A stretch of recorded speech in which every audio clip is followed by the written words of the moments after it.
You know, in the world of software, some technologies are just small updates, but others are total revolutions. Today, we're talking about a revolution. We're going to dive into the story of MongoDB, and it all starts with a release back in 2009 that completely changed how developers thought about data, MongoDB version 1.0. So to really get why MongoDB was such a big deal, you have to picture the late 2000s. The web was absolutely exploding, social media was taking off, the first iPhones were out, and developers were in this mad dash to build the next big thing. They were trying to move at light speed, but their databases, man, they were stuck in the slow lane. The very tools they used to store their data were becoming a massive bottleneck. So let's really dig into this conflict, right? Because it was a huge problem. On one side, you've got this brand new, agile world of development, and on the other, you have the old guard, these rigid, superstructured databases. This clash between the need for speed and the old, slow structure was causing so much friction for developers everywhere.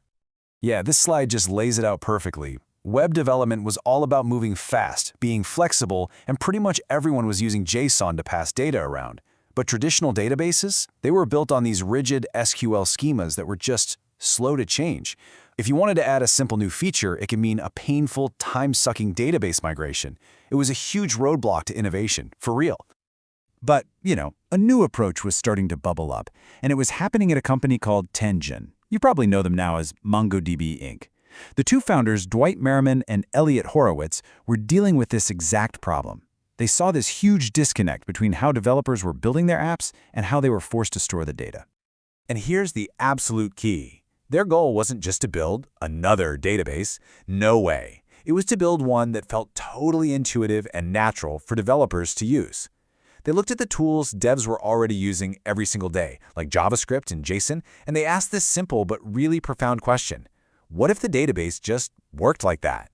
So, after seeing this huge problem across the entire industry, the solution finally arrived. In February of 2009, MongoDB 1.0 was officially released, and it was a direct answer to all those frustrations that developers have been dealing with for years. So what was actually under the hood of this thing? What made this first version so revolutionary? Let's dive into the key technical innovations that really made MongoDB 1.0 a game changer. Okay, so at the very heart of MongoDB was this new data format they called BSON. And the easiest way to think about it is like JSON on steroids. Seriously, it was a binary version of JSON, which made it way faster and more efficient to work with. Plus, it supported a much wider range of data types, which is absolutely crucial if you're building a high-performance database.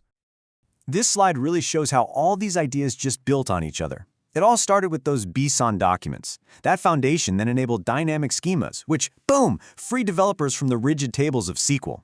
And that in turn let you do things like query nested fields, which was a huge pain with traditional databases. And they even snuck in experimental auto-sharding, a little glimpse into the massive, scalable future they were already thinking about.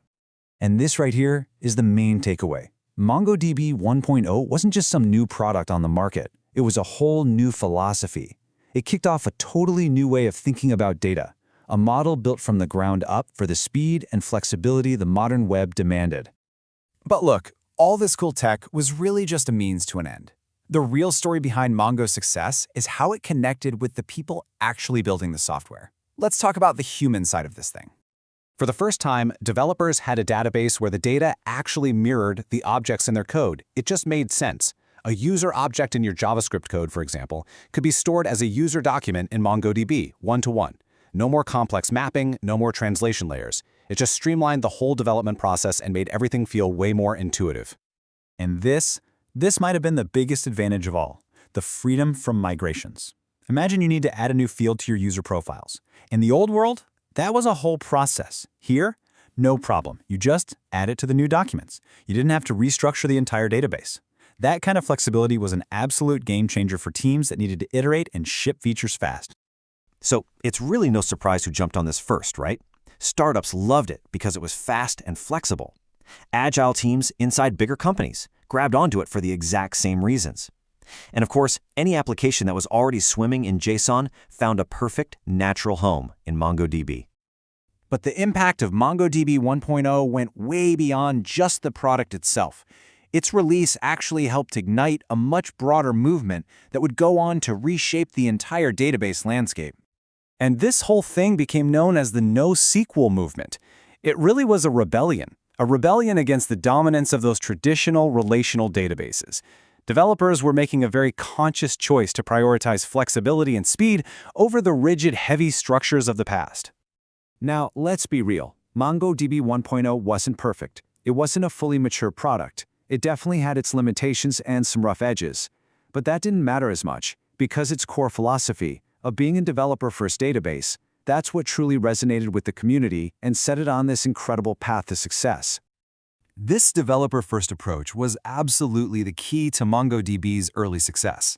But it also brought up a really critical question for the future. What happens when that rebellion needs to grow up? When it needs to scale and power massive, mission-critical applications? We're actually going to explore that next time, as we look at MongoDB's journey into becoming a distributed powerhouse. But that 1.0 release back in 2009, it was so much more than just a new piece of software. It was a statement. It was a declaration that the future of databases was going to be built by developers for developers.